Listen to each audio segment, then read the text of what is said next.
उसमें पहुंच जाते, बोला ऐसा तो होता है। हम कहा व्हाट इज द कॉज, क्या कारण है कि उस अवस्था में तुम पहुंच जाते हो? संसार के दुख को भुलाने के लिए तुम शराब पीते हो और थोड़ी देर के लिए तुम ऐसी अवस्था में पहुंच जाते हो जहां तुम संसार के दुख का पता नहीं रहता। ऐसा होता है? बोले हाँ। तो जिस दुख को दूर करने के लिए तुम शराब पीते हो, वो दुख उस शराब से और बढ़ता है, कम नहीं होता। क्योंकि जिस बुद्धि के प्रकाश में तुम दुख को दूर कर सकते हो, उस बुद्धि की क्षमता और कम हो रही दिनों दिन, शराब पीने से बढ़ नहीं रही। तो कर रहे हो प्रयत्न, सुख के लिए मिल रहा है दुख, क्योंकि प्रयत्न तुम्हारा गलत है। फिर हमें क्या करना चाहिए? हम क्या इसको नहीं पीना चाहिए? आपको जानकर आश्चर्य होगा, वो लोग जिनके बाप दादे हमेशा शराब पीते रहे, मांस खाते रहे, आज लाखों की नहीं करोड़ों की तादाद में वो न शराब पीते हैं न मांस खाते हैं। अमेरिका के लोग 40% वहां के नागरिक मांस और शराब से दूर रहते हैं, pure vegetarian, they become pure vegetarian. और भारत में उसका उल्टा हो रहा है, देख रहे हो? सरकार जगह जगह शराब की दुकानें खोल रही है। मच्छी पालो, सुअर पालो, मुर्गी पालो तो सब्सिडी देगी आपको, कह रही है मांस खाओ शराब पियो, जिससे तुम्हारी बुद्धि और आत्मा दोनों भ्रष्ट हो जाए और तुम्हारा घर रोग का केंद्र बन जाए। और केवल टीवी के ऊपर, अनेक प्रकार की टीवी के ऊपर विदेशी पिक्चर दिखा रहे हैं, जिससे तुम्हारे जीवन में उत्तेजना आवे, सेक्स के तुम गुलाम बन जाओ और जिससे तुम्हारा पतन हो जाए। जब तुम्हारा पतन हो जाएगा, तुम्हारे में शक्ति ही नहीं रहेगी कि तुम कुछ सोच समझ सको। फिर तो जिसके हाथ में लाठी होगी उसकी भैंस होगी। जो करोड़पति है वो अरबपति बनेगा, अरबपति खरबपति बनेगा। और सबसे बड़ा बिजनेस इस समय without any expenditure, without any investment, वो क्या है? राजनेता बन जाना, है ना? बिल्कुल। आपके पास यदि पैसा नहीं है तो आप कोई ड्रेस, अब तो ड्रेस की महिमा नहीं रही, नहीं तो पहले वो खादी का कुर्ता और खादी की टोपी लगाए नेता बन गए। तो नेता बनने में बड़ा मजा है, without any effort you can earn lot of money. ये जो स्थिति आई इस देश की, वो क्यों आई जानते हो? आपकी अनभिज्ञता से, अज्ञानता से, नासमझी से, ये उसका परिणाम रहा सारा। और इतने दिनों तक धर्माचार्य क्या करते रहे भाई? उन्होंने क्यों नहीं आपको सजग किया? क्यों नहीं समझाया? समझाया, लेकिन आपने उनकी तरफ ध्यान नहीं दिया। आपने ये समझा कि हमारे धर्माचार्य तो मरने के बाद स्वर्ग ले जाएंगे और ये हमारे नेता जीते जी हमें स्वर्ग में पहुंचा देंगे। तो आजकल शॉर्टकट रास्ता सबको प्रिय है, तो आप लोगों ने सोचा कि जो जीते जी हमें स्वर्ग में बैठा हुआ है वो अच्छा है, या जो मरने के बाद स्वर्ग पहुंचा हुआ है वो अच्छा है। इसलिए आपने महात्माओं की तरफ ध्यान नहीं दिया और नेताओं की पूजा करने लगे, और उसका दुष्परिणाम भोग रहे हो। भोग रहे हो कि नहीं भोग रहे हो? अभी न भोगना हो थोड़ी देर और एक देख लो। ये जो समाज के पतन की प्रक्रिया है, ये 50 वर्षों में बढ़ी है। स्वतंत्रता से पहले ऐसी नहीं थी।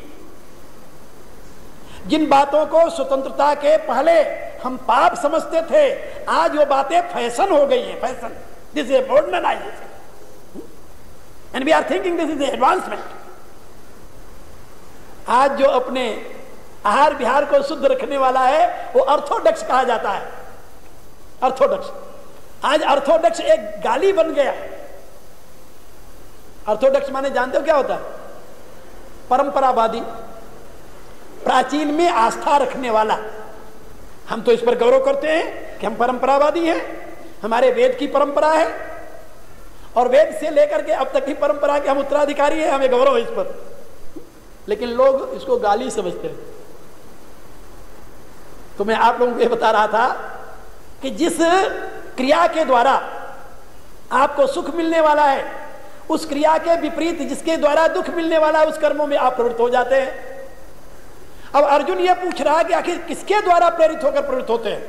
अथ केना प्रयुक्तो यम पापम चरत पुरुष अनिच्छन्न विवार्षणे बलादेव नियोजित।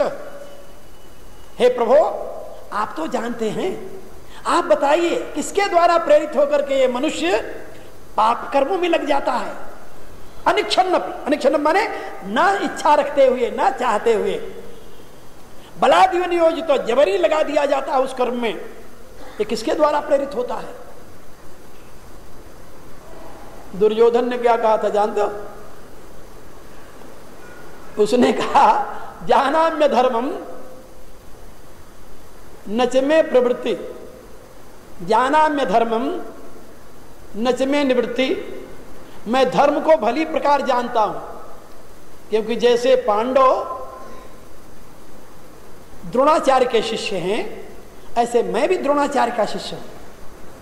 हमारे दोनों के गुरु एक है, इसलिए धर्म की शिक्षा मुझे भी मिली है, मैं जानता हूं, लेकिन फिर भी मैं उसका अनुकरण नहीं कर सकता।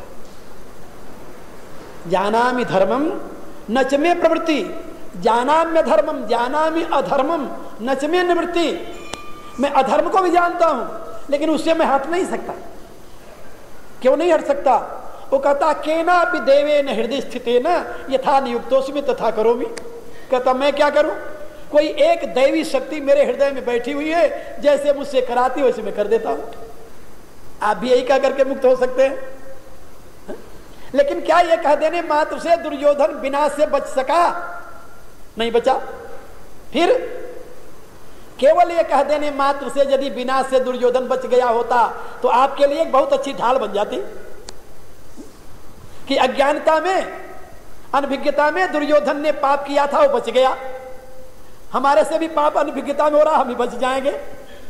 लेकिन देवताओं मेरे, न तो अनभिज्ञता में किए हुए पाप से दुर्योधन बचा है और न तो आप बच सकते हैं। वो तो अपना परिणाम देगा, अपना फल देगा।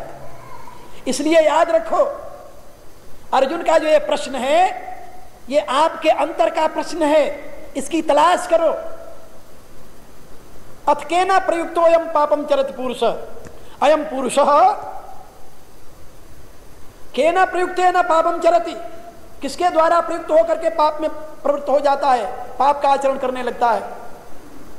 अनिच्छन्न पिवार्षणे बलादि नियोजित, ना चाहते हुए भी, बलात्कार से लगाए जाते हुए भी सा ये पाप करता है। बलाद इव नियोजित, जबरदस्ती लगाया हुआ सा पाप करता है, नहीं चाहते हुए पाप करता है। क्यों करता है भाई? अर्जुन का ये प्रश्न है, आपका भी ये प्रश्न हो सकता है कि न चाहते हुए बुरे कर्मों में हम क्यों लग जाते हैं। ये पाप क्या होता है? पाप किसे कहते हैं? पाप की परिभाषा क्या है? सरल शब्दों में मैं इसकी परिभाषा आपको सुना दूं। पा शब्द का अर्थ रक्षक होता है। पा जो शब्द है, पा धातु रक्षणे धातु है, इसका अर्थ होता है रक्षक। इसी धातु से पिता बनता है, पति बनता है, ये शब्द इसी शब्द से बनते हैं, इसी धातु से, जिसका अर्थ होता है पालन करने वाला, रक्षा करने वाला। और जो क्रिया, जो भाव, जो विचार उस पा माने रक्षक से अपान करोति, अपान करोति माने दूर कर दे आपको, उसको कहते हैं पाप। फिर याद रख लो, काम देगा आप लोगों को। पाप अपान करोति इति पाप, जो रक्षक है, जीवन का स्रोत है, उससे जो आपको दूर करे, कर्म दूर कर दे तो कर्म पाप हो जाएगा, भाव दूर कर दे तो भाव पाप हो जाएगा, विचार दूर कर दे तो विचार पाप हो जाएगा। तीन ही तो आपके पास यंत्र है ना, बुद्धि, मन और शरीर, हाथ समझ लो। इन तीनों के द्वारा जो क्रिया हो रही है आपकी, वो क्रिया उस पा माने रक्षक से जुड़ी हुई है या उससे दूर होने वाली है। जब आप कोई कर्म करें तो ये देख लें कि जिस कर्म में आप प्रवृत्त हुए हैं, वो क्रिया आपको, वह कर्म आपको उस रक्षक से जोड़ रही है या तोड़ रही है, उसके निकट ले जा रही है या उससे दूर कर रही है। यदि उससे दूर कर रही है तो उसकी संज्ञा हो जाएगी पाप, और यदि उसके निकट ले जाएगी तो उसकी संज्ञा क्या होगी जानते हो? उपासना। उपासना माने उप माने समीप, आसना माने स्थिति, यानी परमात्मा के निकट स्थिति।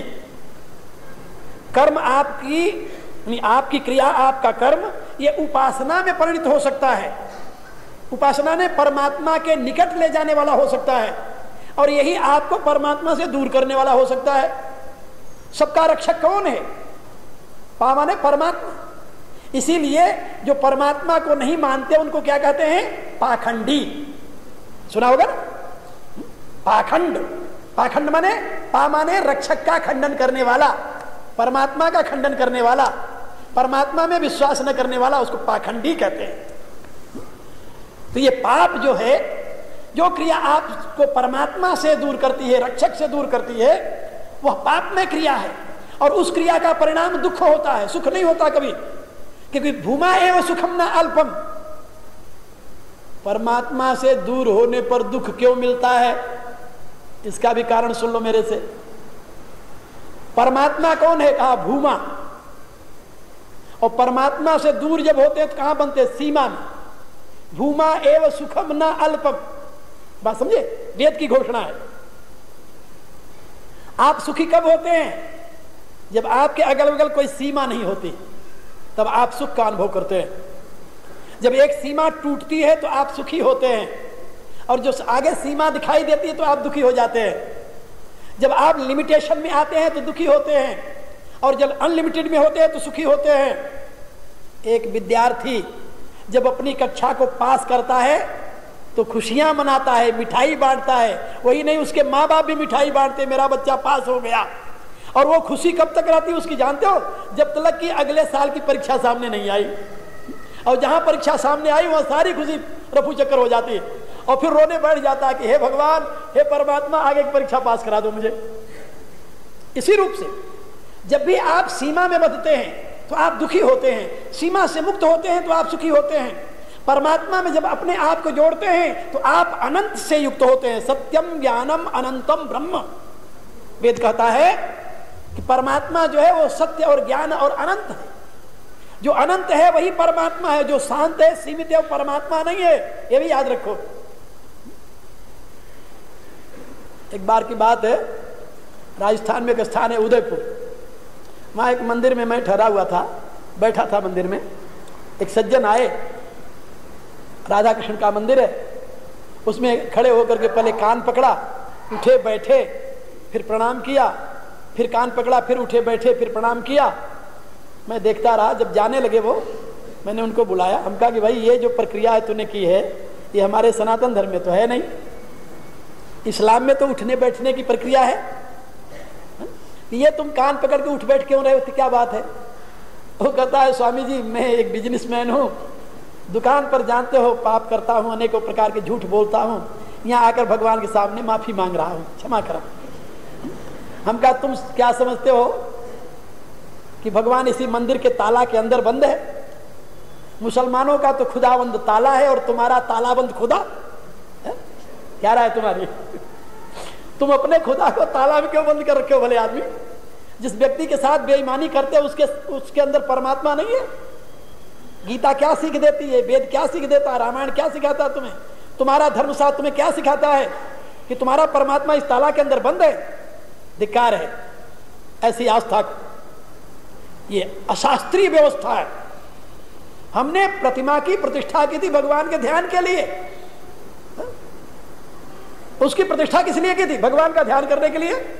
जैसे तुम्हें अपने बाप का चित्र देखते ही पिताजी की याद आ जाती है ना, श्रद्धा से सर झुक जाता है, चाहे वो पिताजी हो या ना हो।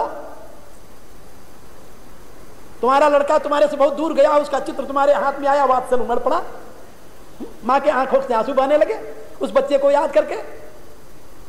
चित्र को देखा, बच्चा याद आ गया। तो चित्र जो है वो स्मृति के लिए है, चिंतन के लिए है, न कि ये मान लेने के लिए कि यही परमात्मा बैठा हुआ, बाहर कोई नहीं है। इसलिए धर्मशास्त्र को समझो और इस रहस्य को जानो कि परमात्मा सर्वव्यापी है, और जो मूर्ति में प्रतिष्ठा की गई है वो तुम्हारे ध्यान के लिए। मूर्ति के सामने जाते तुम्हें भगवान याद आ जाते हैं। राम की मूर्ति के सामने गए, तुरंत नीलांबुज श्यामल कोमलांगम सीता समारोपित वाम भागम, तुरंत भगवान की स्मृति आ गई। प्रणाम किया हमने। किसको प्रणाम किया? भगवान को। ये नहीं हमने माना कि राम यही कोठरी में बंद है, इसके बाहर राम नहीं है। नहीं, राम ब्रह्म व्यापक जग जाना, परमानंद परेश पुराना। राम तो सर्वव्यापी है। देवता लोग विचार करने लगे, बैठे सुर सब करई विचारा, कह पाइए प्रभु करिए पुकारा, पूर्व बैकुंठ जान कह कोई, को कह पै निधि बस प्रभु सोई। देवता लोग विचार कर रहे थे भगवान को कहां जाकर ढूंढें, कहां उनको पुकारें। कोई कहता है बैकुंठ में चलो, कोई कहता नहीं क्षीर सागर में चलो। जब सबने अपनी अपनी बात कह दी, निश्चय नहीं हुआ, तो सबने एक मत से पूछा शंकर भगवान से। शंकर भगवान से पूछा कि आप बताइए कहां चले भगवान को पुकारने के लिए। तो शंकर भगवान क्या कहते हैं, तेहि समाज गिरजा में रहूं, अवसर पाई बचन एक कहूं। क्या कहा भगवान शंकर ने कि हरि व्यापक सर्वत्र समाना, प्रेम ते प्रगट होई मैं जाना। मेरे विचार से तो प्रभु सर्वत्र समान रूप से व्याप्त है, कहीं ज्यादा कहीं कम नहीं है। हरि व्यापक सर्वत्र समाना, प्रेम ते प्रगट होई मैं जाना। एक बार मैं अवतारवाद की व्याख्या कर रहा था, अवतारवाद की व्याख्या कर रहा था। एक अमेरिकन ने मेरे से प्रश्न किया कि आप लोग अवतार क्यों मानते हो? जब ये मानते हो परमात्मा सर्वत्र बराबर है, तो एक विशेष रूप में परमात्मा का आविर्भाव क्यों मान लेते हो आप? हमने कहा भाई तुम भी मानते हो, हम तो नहीं मानते। कब मानते हो, कैसे मानते हैं? हम कहा और की बात छोड़ो, तुम अपने शरीर को देखो, ये तुम्हारे शरीर में तुम्हारी आत्मा सर्वत्र व्याप्त है कि नहीं है? है। यहां यदि चुभाया जाए सुई तो तुम्हें दर्द होगा, होगा। पांव में चुभाया जाए तो वहां भी होगा। हम कहा अच्छा ये बताओ कि इतना पांव कट जाए तो तुम जी सकते हो? क्या जी सकते हैं। इतना हाथ कट जाए तो जी सकते हो? बोले जी सकते हैं। हम कहा यदि इतना दोनों अलग अलग कर दिया जाए तो क्या फिर तो नहीं जिएंगे? तो क्यों नहीं जियोगे? आखिर क्या हो गया? ये भी शरीर का अंग है, ये भी शरीर का अंग है। कारण क्या? तुम्हारे सारे शरीर में तुम्हारी आत्मा व्याप्त है, इसमें संदेह नहीं है। लेकिन तुम्हारी आत्मा का एक केंद्र तो है, जिस केंद्र के नष्ट होने पर इस शरीर में आत्मा का स्थान नहीं मिलेगा तुम्हें। दूसरा उदाहरण सुन लो कि सूर्य की किरणें सब जगह पड़ रही हैं, बराबर रूप से सब जगह पड़ रही हैं, लेकिन यदि कहीं चकमक पत्थर के ऊपर पड़ जाए तो उसमें से आग निकलने लगती है। निकलती है कि नहीं निकलती है? बोले निकलती है। हम कहा सब जगह क्यों नहीं निकलती? वो कहता है सब जगह उस आग को, उस सूर्य की किरणों को ग्रास करने की क्षमता नहीं है। हम कहा इसी प्रकार से जहां पर जिस चित्त में परमात्मा की पूरी शक्ति को ग्रहण करने की क्षमता होती है, वहां पर चेतन का जो आविर्भाव होता है वो पूर्ण रूप में होता है। और जहां थोड़ी मात्रा में ग्रहण करने की क्षमता, वहां जो चेतन का आविर्भाव होता है वो थोड़ी मात्रा में होता है। जहां थोड़ी मात्रा में होता है उसको हम जीव आत्मा कहते हैं, और जहां अधिक मात्रा में हो जाए तो उसे हम परमात्मा कहने लगते हैं। इसमें अंतर क्या है? ये तो रिलेटिव टर्म है। जीवात्मा, परमात्मा। परमात्मा माने जीवात्मा माने छोटी आत्मा, यानी छोटे रूप में अभिव्यक्त हुई आत्मा। That manifested consciousness in small form and that manifested consciousness in big form, that called cosmic consciousness. So cosmic consciousness is called Paramatma and limited consciousness is called Jivatma. This is a terminology or philosophical terminology, and we are always try to explain the truth in this way. बात समझ में आ गई? उसके आपके भी समझ में आ जाएगी कि परमात्मा तो सर्वव्यापी है, इसमें कोई संदेह नहीं है। सब जगह वही है, सर्व रूप में वही है, लेकिन वह कहीं कहीं विशेष रूप से प्रकट होता है। और कैसे प्रकट होता है? तो भगवान शंकर ने कहा वो तो मैं जानता हूं कैसे प्रकट होता है। कहा हरि व्यापक सर्वत्र समाना, प्रेम ते प्रकट होई मैं जाना। वो प्रेम से प्रकट होता है। वो प्रेम क्या बला है जिससे प्रकट होता है? क्या यही जो लोग तालियां बजाते हैं, नाचते गाते हैं, यही प्रेम है? ये प्रेम नहीं है। प्रेम तो बहुत बड़ी चीज है। विशुद्ध बुद्धि का प्रकाश प्रेम है। बात समझे? नास्ति बुद्धि अयुक्तस्य न च अयुक्तस्य भावना न च भावयतः शांति शांतस्य कुतः सुखम्।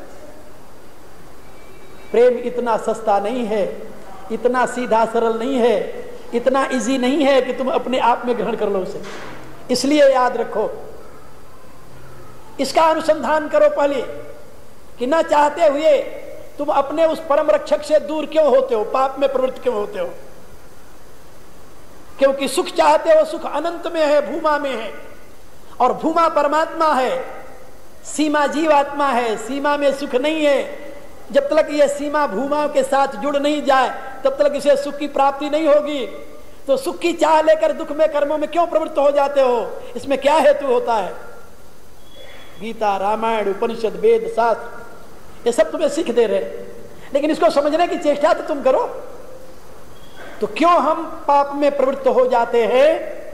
इसका उत्तर भगवान ने जो दिया है वो आपको, भगवान ने मेरे से कहा कि बावरा जी कल बताना, आज समय पूरा हो गया, ठीक है ना? हाँ, जब पूरा हो गया समय तो बावरा जी क्या करें? अब आप लोग मेरे साथ प्रार्थना कीजिए, और प्रार्थना के पश्चात यदि आप लोग मेरे से मिलना चाहें, वैसे मैं ठहरा हुआ तो हूँ लोकमान्य नगर में, लेकिन सायंकाल को यहाँ पर मैं आ जाता हूँ और मिलेंगे शाम को आप लोगों से। यहाँ पर इन लोगों ने गीता, रामायण करने वाले हैं। यदि तालियां मारने वाले हैं तो हमारी बात समझ में नहीं आएगी, क्योंकि उसका रास्ता अलग है, मेरा रास्ता अलग है। हम धर्म के माध्यम से जन जागृति चाहते हैं, आपके मन को सुलाना नहीं चाहते, मुग्ध करना नहीं चाहते, थापी देकर ये नहीं कि सो जाओ, तो हम उसे लपड़ मारकर जगाना चाहते हैं। हमारी दृष्टि अलग है, और प्रचारकों की दृष्टि अलग है। मैं कल भी बताया था कि आज तक आप सुनते आए कि ये ब्रह्म सत्य है, जगत मिथ्या है। मैं कहता हूं जगत उतना ही सत्य है जितना आप सत्य है। आज तक सुनते आए भगवान का नाम लो तुम्हारा उद्धार हो जाएगा। हम कहते हैं भगवान के नाम मात्र से उद्धार नहीं होने का, जब तक तदनुसार काम नहीं करते। तो याद रखो, बहुत सी ऐसी बातें हैं जो धर्म के नाम पर आप गलत रूप में अपनाए हुए हैं। मैं उन बातों से आपको सजग करना चाहता हूं और ये बताना चाहता हूं कि अपने आप को संभालो। आपने ये सुना है कि जीव की गति अगति भगवान के हाथ में है, लेकिन गीता ये कहती है कि तुम्हारा उत्थान पतन तुम्हारे हाथ में है। अब भगवान की बात माने या इंसान की बात माने? इसलिए आप मेरी बातों को चिंतन कीजिए, और भी अपने साथियों से जो यहाँ बुद्धिजीवी लोग हैं, विवेकशील लोग जो हैं, समझदार लोग जो हैं, उनको बताइए 5 दिन तक यहाँ आकर मेरी बातें सुने। हो सकता है कुछ परिवर्तन आ जाए समाज में, कोई चेतना जागृत हो जाए, पुनः हिंदू जागरण हो जाए, पुनः आप अपने अतीत के गौरव को संभालने के लिए तत्पर हो जाएं। हम भक्ति के नाम पर आपको कायर नहीं बनाना चाहते, ज्ञान के नाम पर आपको निकम्मा नहीं बनाना चाहते, बात समझे? योग के नाम पर मैं आपको निठल्ला नहीं बनाना चाहता। मैं चाहता हूं कि आप इनके यथार्थ स्वरूप को समझें और अपने आप को संभालें, और एक महान वीर के रूप में, महान जाति के रूप में, महान समाज के रूप में, महान देश के रूप में दुनिया के सामने आप प्रतिष्ठित हो। अब प्रार्थना कीजिए।